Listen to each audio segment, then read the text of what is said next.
Queridos, vamos então para o nosso momento da mensagem. Abra comigo lá em Jonas, capítulo 3. Estamos aqui na quarta mensagem, já nessa série que nós estamos explorando, em Jonas. Jonas, capítulo 3. Essa é a penúltima mensagem, então no domingo que vem nós encerramos o livro de Jonas. Um livro muito profundo, um livro muito profundo. Eu acho que de tanto que eu tenho estudado, tenho visto, tenho lido nesse sermão, é a palavra que eu busco, a profundidade, principalmente do agir da graça, de como o Senhor foi conduzindo de forma soberana ao propósito de Jonas, a vida de Jonas, até mesmo a vida de Nínive, como nós vamos explorar hoje no capítulo 3. Então, se tem algo que eu realmente resumo, o livro de Jonas é profundidade, como ele realmente mostra grandes ensinamentos para nós.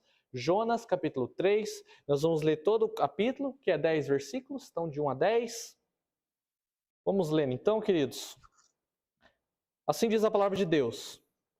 A palavra do Senhor veio a Jonas pela segunda vez, dizendo: Levante-se, vá à grande cidade Nínive e pregue contra ela a mensagem que eu lhe darei.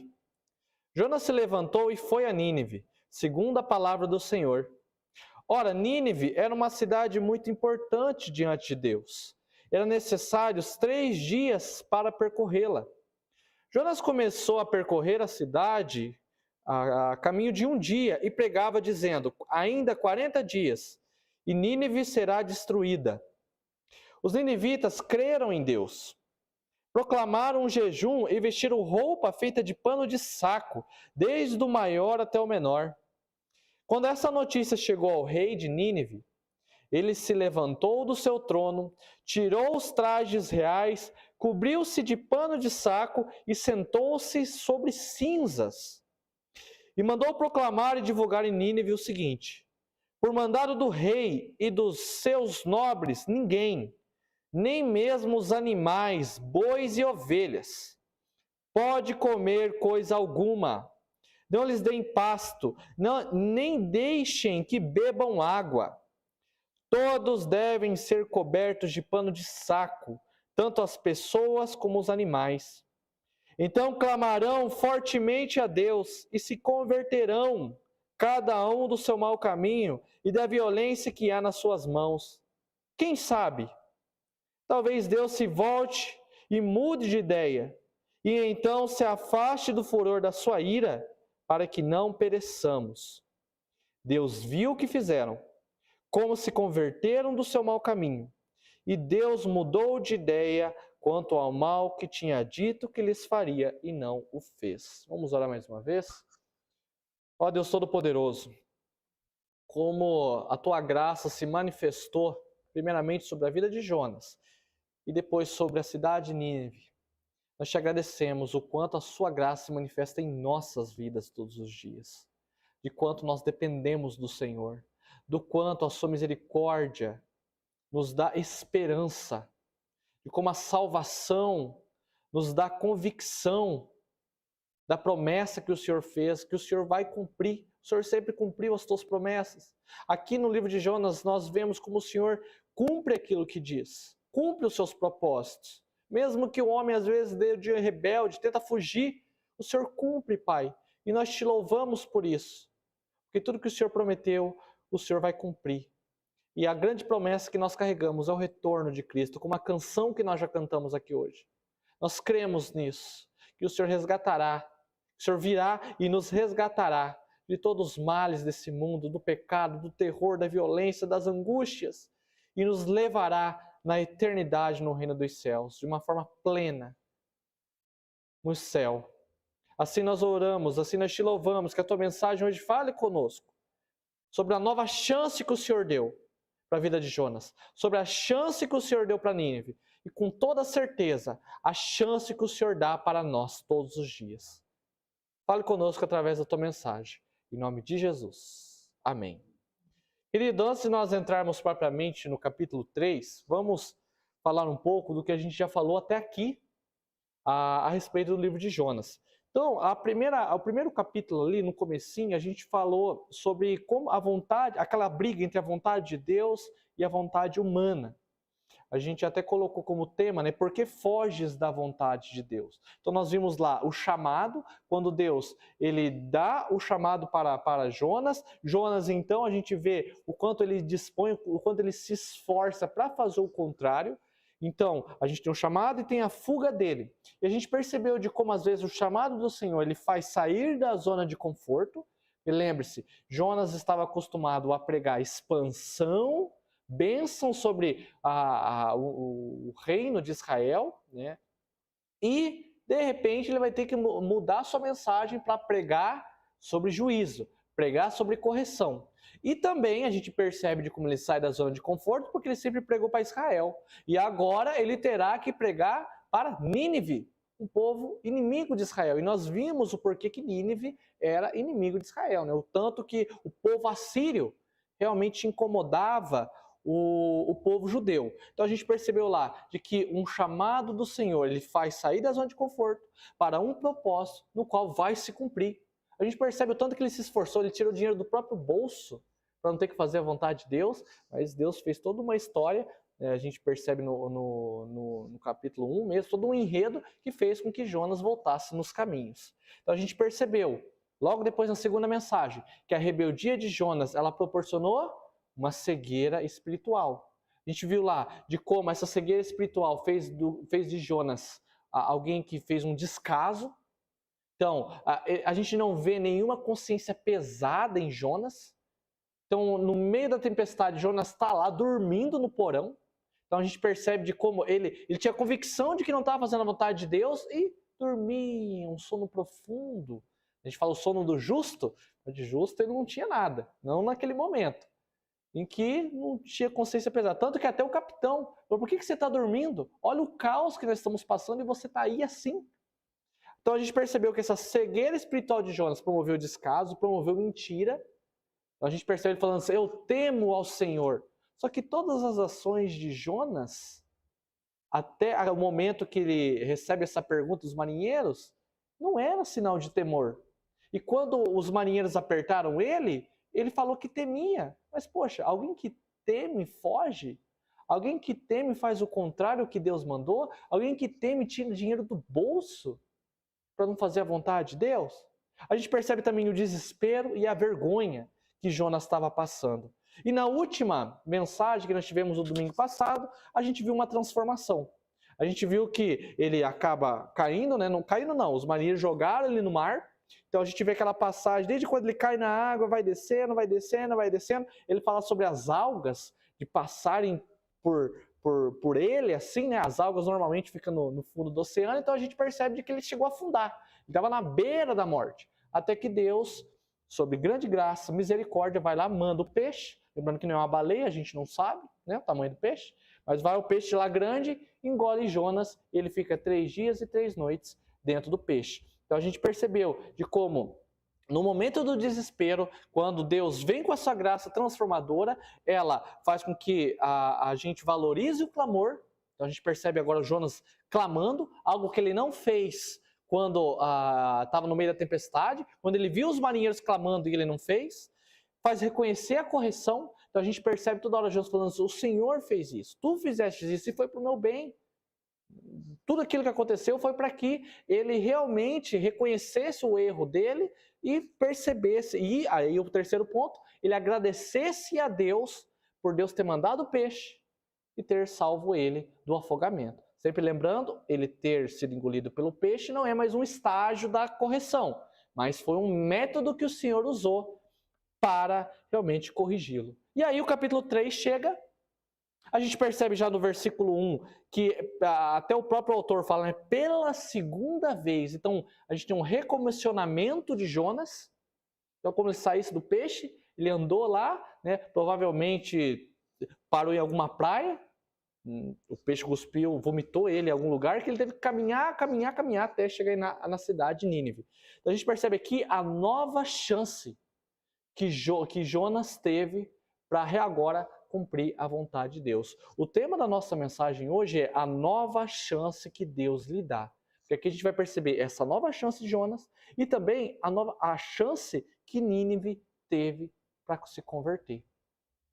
Jonas, então, ele recebe uma nova oportunidade. Nínive recebe uma oportunidade. E no texto de hoje, a intenção é refletirmos sobre as chances que Deus nos dá para que a gente consiga fazer diferente. A chance que Deus dá para a gente mudar. A chance que Deus dá para a gente poder obedecer. Já estou falando aqui praticamente os pontos do sermão. A chance que Deus dá e o que Ele espera de nós a partir disso. O que Ele espera de nós quando Ele profere essa graça maravilhosa. Por que eu falo isso, queridos? Porque às vezes o pecado faz com que a gente não valorize as chances que Deus nos dá todos os dias. A gente acorda, já é uma nova chance que o Senhor está dando para nós. Nem todos recebem. Eu sempre ouço, eu sempre me lembro, na verdade, aquilo que uma vez eu ouvi de uma pessoa que eu amo muito, eu espero que um dia ela se converta. Ela sempre fala assim, o dia que eu tiver certeza eu vou para a igreja, o dia que eu tiver com certeza eu vou me converter. Uma vez eu falei para ele, tá, e se você morrer antes dessa certeza que você espera? Já é tarde, você não tem, mas não há uma nova chance para você ter a certeza e se converter. O pecado faz isso às vezes, a gente não valoriza o que Deus nos dá. Os nossos pecados ainda atrapalham o agir do Senhor em nós. Talvez porque ainda a gente negligencia o valor da graça que foi derramada sobre nós. E a pergunta que eu faço, já para a gente ir entrando no texto, como você tem aproveitado a nova chance que Deus lhe deu por causa da cruz de Cristo? Como você tem aproveitado? Hoje veremos que em Jesus nós recebemos chances, no plural. Chances que não podemos negligenciar. Em Jesus compreenderemos a verdadeira graça e responderemos a partir disso. Essa resposta são algumas ações que nós devemos tomar quando Deus nos dá uma nova chance. Por isso, já em primeiro lugar, que eu gostaria já de abordar com a igreja, é que nessa segunda chance, ou nessa nova chance, Deus espera de nós obediência. Nessa nova chance, Deus espera de nós obediência. Aqui os 4 primeiros versículos, o que relata aqui a parte de Jonas nesse texto. A gente percebe o seguinte, meus queridos. A palavra do Senhor veio a Jonas pela segunda vez. Esse termo utilizado pelo autor, segunda vez, mostra a determinação de Deus em levar a sua mensagem de juízo aos ninivitas. Isso mostra, aqui já uma lição dentro da lição, isso mostra que o pregador, eu aqui hoje, o missionário, ou você mesmo, no seu dia a dia, aquele que carrega a mensagem de Deus não é dono dela. Aquele que carrega a mensagem não é dono dela. Jonas não era o dono da mensagem, mas Deus. E Ele quer utilizar exatamente esse profeta para levá-la. Deus quer me utilizar nessa noite para trazer essa mensagem para você. E Deus quer utilizar a sua vida para que você leve mensagem para as outras pessoas. Você não é o dono da mensagem, mas você é o instrumento usado pelo Senhor para que a mensagem seja levada. Por isso que o autor deixa claro, pela segunda vez, novamente, Jonas indo, porque não é ele o dono da mensagem. Deus vai fazer com que ela chegue aos ninivitas. Os 2 primeiros versículos do capítulo 3 é a mesma ordem, perceba, a mesma ordem do versículo 2, capítulo 1. Levante-se, vá à grande cidade de Nínive e pregue contra ela a mensagem que eu lhe darei. Quando a gente vai lá para o capítulo 1, versículo 2, levante-se, vá à grande cidade de Nínive e pregue contra ela, porque a sua maldade subiu até minha presença. Ou seja, nada mudou. Nada mudou. Jonas retorna ao mesmo ponto de onde partiu, com a mesma missão. Só houve a perda de tempo. Só houve uma frustração, uma experiência que ele poderia ter evitado, se não tivesse sido rebelde. Como a desobediência faz a gente perder tempo, não é verdade? Quebrar a cara, colecionar frustrações, marcas, feridas. Tanta coisa que poderia ser evitada se fôssemos mais sábios, não é verdade? Aqui a gente percebe que Jonas se levanta e vai para Nínive segundo a palavra do Senhor. a mensagem não mudou nada, mas é um outro Jonas. No capítulo 1, ele levanta para fugir. No capítulo 3, ele levanta para obedecer. Foi preciso passar pelo fundo do mar e ser constrangido com a misericórdia divina para fazer o profeta alguém obediente. A graça de Deus gerou uma segunda chance para Jonas, e essa chance promoveu a obediência no profeta. Ele podia ter fugido para Tarsis de novo. Ele podia. O peixe vai lá, vomitou ele, e ele fala assim, quer dizer, agora eu vou pegar o próximo barco para Tarsis. Podia ter feito isso, mas não fez. Não quero dar o mérito para Jonas, porque como eu já disse várias vezes na mensagem, o livro não trata de Jonas, mas trata de Deus. Então não quero dizer o quão bonzinho ele está sendo obedecendo, mas eu quero mostrar a você o que a graça faz na vida de alguém e como esse alguém se posiciona diferente. Ele se posiciona sobre uma vida de obediência quando recebe mais uma chance. O texto não diz que ele estava mais receptivo à conversão de Nínive, tanto que a gente vai para o capítulo 4, na semana que vem, a gente vai ver isso, ele fica com raiva, porque os ninivitas realmente se converteram.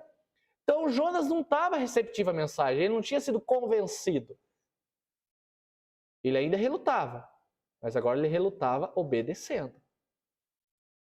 E a gente percebe que Nínive era uma cidade importante para Deus naquele momento.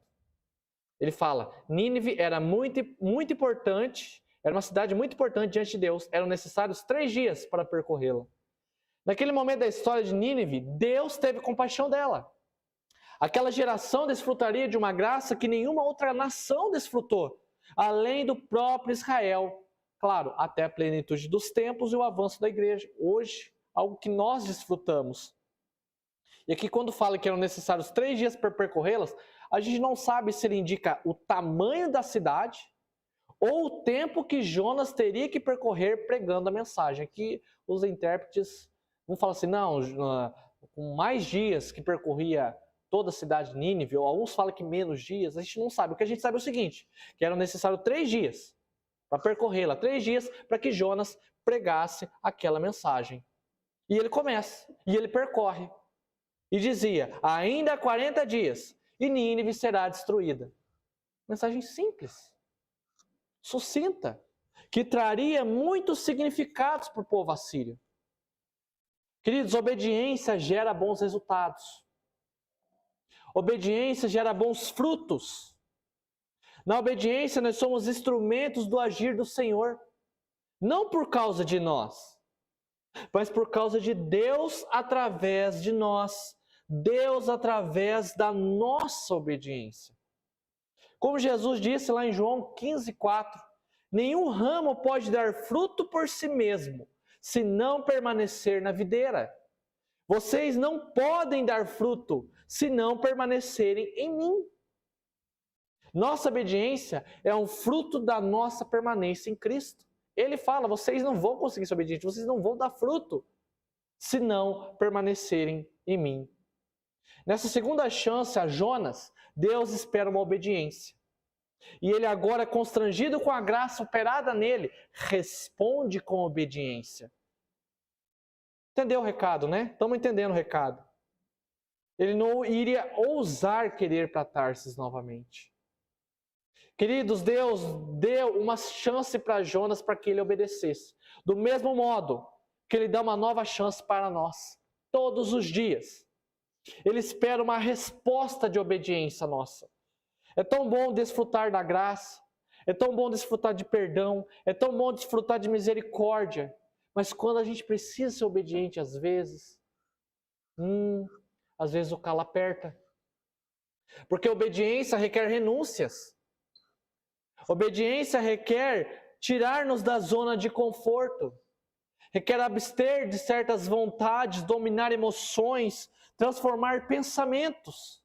Fazermos ações que não queremos fazer, mas temos. Porque a palavra de Deus nos mostra que devemos fazer. Deus te chama à obediência. Te chama a cumprir, sim, algumas regras, algumas normas da própria palavra do Senhor. Obviamente que Cristo nos libertou de algumas leis religiosas e regulamentos cerimoniais judaicos pois tais se cumpriram nele. A gente tem a guarda do sábado, as ofertas, né, na figura do holocausto, a circuncisão e outras demais. A lei civil mesmo de Israel também não vigoram. A gente não vai aqui agora, se alguém cometeu pecado, a gente não vai apedrejar. Porque era uma lei judicial destinada para Israel. E nós temos uma outra lei civil. Contudo, nós temos as práticas morais. A lei moral do Senhor, essa permanece na palavra. A gente não pode adulterar. A gente não pode roubar, matar. Todas aquelas leis, todas aquelas normas que nós encontramos, por exemplo, nos 10 mandamentos. Nós somos livres, somos libertos de muita coisa, mas em outras a gente não foi liberto, a gente ainda permanece sob a obediência da palavra de Deus. Lá em Gálatas, Paulo aborda muito bem essa questão. No capítulo 5, ele fala ao falar da liberdade cristã, lá no versículo 1 ele fala, para a liberdade foi que Cristo nos libertou. Mas lá no versículo 13 ele diz, mas não usem dessa liberdade para dar ocasião à carne. E ele vai dando uma lista. Imoralidade sexual, idolatria, inimizades, e assim vai uma lista longa. Aqui não se restringe somente a ela. Aqui ele tentou abordar algumas, talvez as mais depravadas. Mas se fosse falar uma lista, ia ser uma lista muito longa. Por que falo isso dentro do ponto da obediência? Porque muitos ainda acreditam que podem se converter e ainda praticar coisas que são erradas. Não precisa obedecer tudo, mas algumas partes apenas, porque a gente está no tempo da graça. Eu uma vez trabalhei antes, né, de vir aqui para a igreja, vir para o Contorno. Eu trabalhei no escritório de advocacia e tinha uma menina lá que era cristã. E vira e mexe, quando a próprio escritório falava de religião, falava de cristianismo, tinha algumas coisas que ela falava que eu falava assim, meu Deus, mas está claro na palavra de Deus que não pode ser feito. Está claro na palavra. Aí até que eu tive a curiosidade de abordar, falei assim, mas a Bíblia fala que não pode fazer isso. É errado, é pecado. Aí a menina olha para mim e fala assim, não, mas a gente não está no tempo da lei, a gente está no tempo da graça. Eu posso fazer isso. Não pode não. Não pode não. Algumas coisas é necessário que a gente ainda obedeça. Tudo bem que a gente não precisa fazer holocausto. Tudo bem que a gente não precisa fazer mais circuncisão, porque a gente está na nova aliança. Tudo se cumpriu em Cristo. Mas muitas coisas ainda vigoram na palavra de Deus e a gente deve obedecer. A gente deve realmente ser fiel a ela. Nós somos chamados para procurarmos uma obediência plena a Deus. Darmos o nosso melhor. Claro que às vezes a gente se descuida, porque o único que conseguiu ser plenamente obediente a Deus foi Cristo. A gente não consegue. A gente tenta. A gente procura, pelo sangue daquele que foi plenamente obediente, a gente se esforça. Claro que às vezes a gente se descuida, claro que às vezes a gente tropeça, claro que às vezes a gente falha na nossa obediência. Por isso que a gente tem o Espírito Santo nos ajudando através do Evangelho, nos exortando, colocando a nossa cabeça naquilo que é certo e trazendo a mensagem de arrependimento, de perdão e já dizendo que o Senhor vai nos perdoar. Por quê? Porque onde abundou a graça, onde abundou o pecado, superabundou a graça. Percebam que nesse capítulo 3 de Jonas, Deus não trata Jonas como se alguém tivesse falhado. A gente não vê Deus colocando uma marca de Jonas, olha, aquele que é o rebelde e eu trouxe de novo para ver. A gente não vê uma tatuagem escrita, né, vacilão aqui. Não, Deus salva ele e fala assim, olha, pela segunda vez estou dizendo, vá para Nínive e pregue. Como se nada tivesse, claro que na vida de Jonas ele aprendeu com a experiência ruim. Mas Deus faz com que ele cumpra o propósito como se nada tivesse acontecido. Queridos, Deus nos deu uma chance para ele, Deus dá uma chance para nós todos os dias. Para a gente não brincar de desobediência. Sabe quando a criança quer aprontar? A criança sabe que é errado, mas ela quer aprontar. Deus nos chama não para ser crianças assim, não para virarmos as costas para Deus, não para sermos negligentes, igual o Jonas do capítulo 1, mas sermos Jonas transformados do capítulo 3. O Deus que deu seu Filho unigênito para morrer na cruz do Calvário e te deu a salvação, espera que você se esforce para obedecer. Entenda o chamado de Cristo. Ele fala, negue-se a si mesmo, tome a sua cruz e siga-me. Venha. É necessário a gente deixar algumas coisas para trás? Com certeza. Lutarmos com outras coisas? Com mais certeza ainda. Mas o Senhor será glorificado em nossa obediência. E nós teremos bons frutos se obedecermos. Em segundo lugar, além de nós percebemos que Jonas obedece, agora o texto ele vai para Nínive, para os ninivitas. A gente percebe agora que nessa nova chance, Deus espera quebrantamento. Deus espera nessa segunda chance, nessa nova chance, quebrantamento. Então, dos versículos 5 em diante, agora o texto não está falando de Jonas, vai estar falando da mensagem pregada de Jonas. Agora, os personagens são os ninivitas. A gente percebe lá que os ninivitas creram em Deus. Queridos, esse é o maior milagre desse livro. Para mim, o maior milagre. Um homem ser engolido por um peixe, para mim, é mais... não mais fácil de se encontrar, porque a gente não encontra todo dia. Mas ele não me constrange, ele não me deixa tão surpreso quanto ver uma nação ímpia toda se converter. Para mim, é o maior milagre desse livro. Você que tenta evangelizar alguém, você que chama para vir para a igreja, sempre no sábado à noite e na sexta-feira, vocês devem saber, né? Eu crio ali uma mensagem, uma imagem e tal, e mando. Teve uma vez que eu fiz questão de mandar, de contar quantas mensagens que eu mando para chamar uma pessoa para o culto. Teve um dia que eu contei, deu 40. Então, além da nossa igreja, pessoas assim que eu vou chamando, vou mandando. Chega no domingo de manhã, das 40 não tem ninguém. E agora à noite, das 40 também não vem ninguém. Então a gente sabe o esforço que é evangelizar, levar, chamar, e a pessoa fala que vai, chega aqui e não vem. Agora imagina com uma mensagem de uma frase, ainda em 40 dias e Nínive será destruída. Todo mundo se converte. É algo sobrenatural isso. É um milagre. E a gente percebe que o texto aqui, a partir do versículo 5, primeiro fala do povo, no versículo 5, e do 6 e diante, aí vai falar do rei. Mas vamos analisar essas ações tomadas por eles. Primeiramente, proclamam um jejum, vestem a roupa de saco, pano de saco. Depois, aí, o que a gente percebe? O rei agora. O rei levanta do seu trono, tira os trajes reais, também se cobre de pano de saco. E ele ainda senta sobre cinzas. E depois ainda faz um mandado proclamando jejum para todos. Dizendo, todos devem ser cobertos de pano de saco, tanto pessoas como animais. Queridos, esse ato de jejuar, esse ato de vestir um pano de saco, era um costume comum de luto e de humilhação no Oriente, naquela região. O rei ainda senta sobre cinzas. Olha o que o Senhor faz na vida daquela cidade. Ele faz o rei sair do altar, do trono, para sentar em sujeira. Ele deixa de sentar no trono para sentar numa sujeira, sentar em cinzas. Tudo isso como ato de humilhação. Quando o homem se depara com o estado em que está e o fim que terá, a graça, aqui a gente pode falar da graça irresistível, né, um dos pontos do calvinismo, a graça irresistível de Deus, ela vem no coração e ela constrange. É como uma flecha, ela fura, ela rasga o interior, ela mói, ela faz a pessoa se tornar lúcida. Lúcida. E quando essa lucidez vem, chega o temor. É isso que aconteceu com a cidade de Nínive. Deus é como se tivesse, com a sua graça irresistível, rasgou o coração de todo aquele povo, do rei, de fazer ele sair do trono para sentar em cinzas, em sujeira. E por isso esse povo teve quebrantamento. O arrependimento dos seus pecados é tão grande naquele povo que sobrou até para os animais.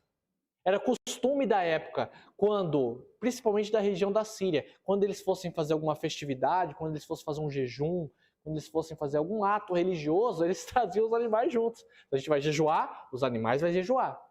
Se a gente vai fazer qualquer coisa religiosa, os animais vão entrar junto. É como se fosse um sinal de consagração à adoração.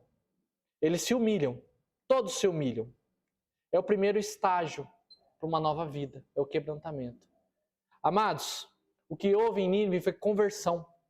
E Jesus mesmo, ele confirma isso. Quando ele fala lá em Mateus 12, de 38 a 42, quando ele vai citar, ele fala: ninivitas se levantarão no juízo com essa geração e a condenarão, porque se arrependeram com a pregação de Jonas. E aqui está quem é maior de Jonas. O que Jesus está falando? Que no dia do juízo, Nínive, aquela convertida, vai se levantar no dia do juízo, até para condenar aqueles durante ali do tribunal. E ele fala, isso porque eles se arrependeram com a pregação de Jonas. E olha aqui quem é maior que Jonas. Claro que uma geração depois, a gente vê Nínive diferente. A Síria de Jonas é uma. A Síria, por exemplo, do profeta Naum, que vem ali uns 50 anos depois, já é outra Síria. É uma geração depois que não acabou tendo a mesma oportunidade, ou teve até, mas ainda não se constrangeu com a graça e não se converteu. Por quê? Porque uns tempos depois a gente vê eles invadindo Israel e promovendo atrocidade a todo momento. Queridos, aquela geração desfrutou de uma nova chance. Uma chance que promoveu quebrantamento naquele povo, que não era nem comum em Israel. Israel não estava tendo esse quebrantamento.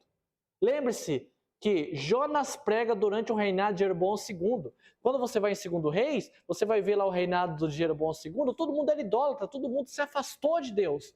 Então, Nínive tem um quebrantamento que nem o próprio Israel, que é povo de Deus, tinha. Queridos, quebrantamento é o rompimento da nossa vontade pessoal e total a rendição à vontade de Deus. Quebrantamento é contrição. É algo necessário na vida dos filhos de Deus, a todo instante. Nós precisamos deixar Deus moldar a nossa vida. Quebrar o orgulho que existe em nosso coração. Como é bom, eu falo por mim pelo menos, como é bom ser moldado pelo Senhor. Às vezes é dolorido, às vezes é difícil, mas é o melhor para nós. Quebrantamento é sinal de arrependimento verdadeiro, como esse povo de Nínive está tendo. Por isso que o autor ele traz muitos detalhes, pano de saco, o rei se levantou, sentou. Ele traz porque ele realmente quer mostrar o nível do quebrantamento daquelas pessoas. Queridos, quebrantamento é o sinal de que realmente a gente falha com Deus, mas a gente recebe uma chance. De que falhamos na última e queremos mais uma para fazer diferente. Nós temos um momento de contrição em nosso culto. A gente teve agora, de manhã, teve agora um momento de uma das músicas. Pois nós entendemos que quebrantamento é movido por arrependimento, que é ato de adoração. Por isso que a gente inclui no culto. Espírito quebrantado é um ato de adoração. Para conseguirmos esse verdadeiro quebrantamento, é com toda certeza ainda ter Jesus. Olhando para a sua obra na cruz do Calvário e compreendendo que aquilo que foi feito por causa de nós, pelo qual a gente recebe perdão, recebe vida, recebe uma chance nova. Tudo isso foi feito por amor. Crendo em Cristo é o primeiro sinal que você está arrependido e que quer fazer diferente nessa nova chance. E Cristo nos ajudará, Cristo nos moldará. Com a ação do Espírito nós seremos levados a tornarmos aprovados pelo Senhor. Por isso Cristo é fundamental para um grande quebrantamento. A cruz nos constrange, ao mesmo modo que nos dá esperança. A cruz nos faz chorar ao mesmo tempo que nos alegra. Davi certa vez disse lá no Salmo 34, versículo 18: perto está o Senhor dos que têm o coração quebrantado. Ele salva os de espírito oprimido. Percebam, Deus está perto. Aqui é o hebraico perto, ele está se referindo no quesito de proximidade. Então Deus está próximo, está perto daqueles que têm um coração quebrantado. O que eu espero de você nessa noite, o que eu espero de quem está assistindo aí pelas redes sociais, o que eu espero na minha vida, é que todos os dias a gente aproveite a nova chance que Deus nos dá para nos quebrantar diante dos pés do Salvador, reconhecendo os nossos erros, pedindo perdão, buscando misericórdia e implorando por ajuda. Senhor, sozinho eu não consigo. Eu preciso de Ti todos os dias para continuar. Eu sou errante, mas não quero isso. É nos pés de Jesus todos os dias que nós crescemos espiritualmente, que somos moldados e ensinados. Você está esperando o que para se quebrantar? Para buscá-lo? Para se humilhar? Ele é o único caminho para a vida eterna. Ele é o único caminho que você precisa para a sua vida. E por último, o próximo importantíssimo passo após um quebrantamento é mudança. Adianta se quebrantar e não ter mudança? Por isso a gente percebe aqui nesse último ponto, que na nova chance que Deus nos dá, Ele espera mudança. Porque olha lá comigo, versículo 8. O rei fala, a segunda parte, então clamarão fortemente a Deus e se converterão. Esse se converterão é resultado das ações que está acontecendo antes. Esse se converterão é resultado do quebrantamento que eles estão tendo antes. Ele até fala, cada um o seu mau caminho e da violência que é nas suas mãos. Ele fala que vão mudar o rumo que eles estão tomando para a vida deles. No próprio mandado do rei é dito, clamarão e se converterão. Queridos, isso expressa esperança. Esperança que arrependimento e conversão genuína afasta o furor de Deus, como a gente percebe aqui. Ele até o próprio rei fala, quem sabe? Nem o rei sabia. Eles recebem a mensagem, eles realmente se arrependem, eles se quebrantam, já estão promovendo uma conversão, mas aí eles ainda falam assim, mas quem sabe? A gente vai fazer tudo isso? Porque talvez Deus se volte e mude de ideia. Então afaste o furor da sua ira, para que não pereçamos. O rei parece estar apostando tudo na vida dele, no quebrantamento e na mudança do seu povo, para não sofrerem a punição. E ele acertou. Fizeram exatamente o que Deus esperava deles. Uma nova chance para quebrantamento e mudança. Aqui quando a gente vai no último versículo, que fala que Deus viu o que fizeram, como se converteram do seu mau caminho e Deus mudou de ideia. Algumas versões, talvez a sua versão aí, fale que Deus se arrependeu. É interessante conversarmos só um pouco sobre essa informação. Deus se arrependeu, Deus mudou de ideia. Porque como assim Deus se arrepende?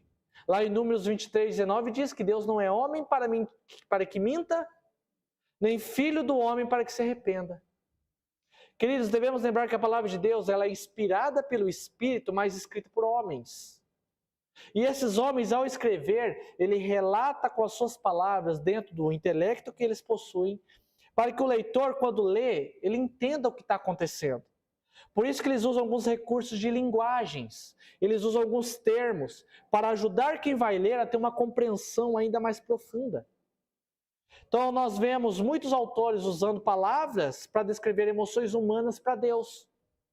Por exemplo, se arrependeu, pesou o coração, como a gente vê lá em Gênesis 6:6. Deus se aborreceu, como lá em Provérbios 6:16. Aqui o autor, então, ele está escrevendo uma emoção humana para dizer uma ação de Deus.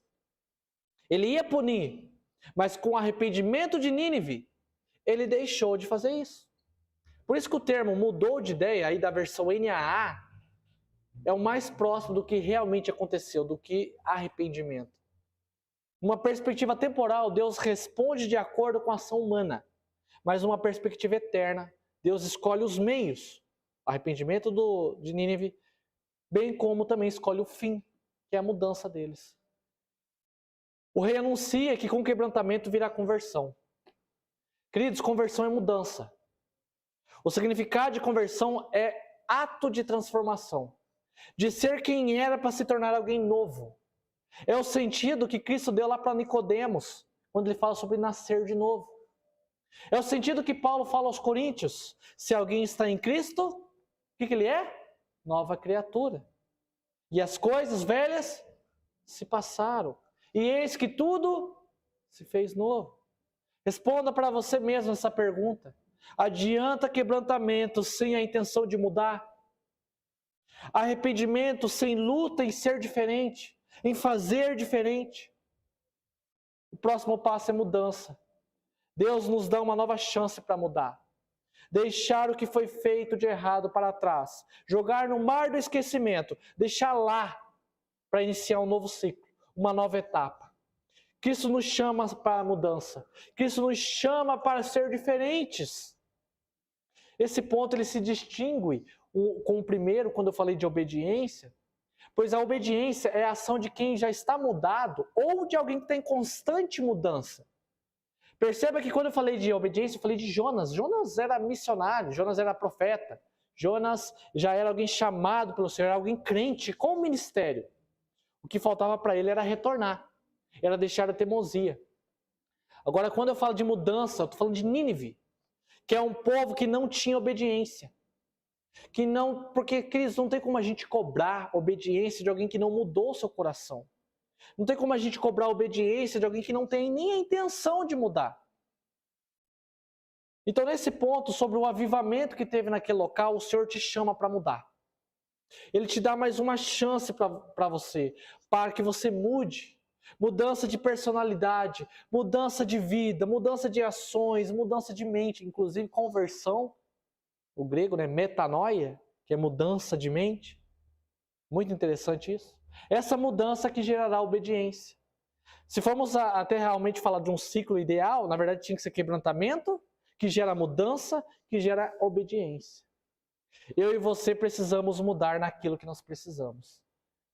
Pedro fala em Atos 3,19: arrependei-vos e convertei-vos, para que sejam apagados os vossos pecados, e venham assim os tempos de refrigério pela presença do Senhor. Quem muda, recebe o refrigério da presença do Senhor. Para estarmos na presença dele, é necessário mudança. Algumas radicais, outras talvez nem tanto, mas que possamos fazer diferente. Talvez o que tenha impedido você de crescer espiritualmente, talvez o que tenha impedido você de ser um cristão melhor, talvez o que tenha impedido você de ser cheio do Espírito, é porque não há mudança. Mudanças no todo ou mudanças em algumas áreas na sua vida. Alguns pecados de estimação ou ações que levam a esses pecados de estimação. A cruz de Cristo é sinal de perdão. A cruz de Cristo é sinal de uma nova oportunidade dada pelo Senhor para mim e para você. A cruz de Cristo é o sinal que podemos fazer diferente. E com toda certeza, para que essas coisas aconteçam, precisamos obedecer, precisamos nos quebrantar, precisamos mudar aquilo que você já sabe que é necessário mudar. Que Deus nos abençoe diante desse capítulo 3, que possamos realmente sermos renovados pela graça.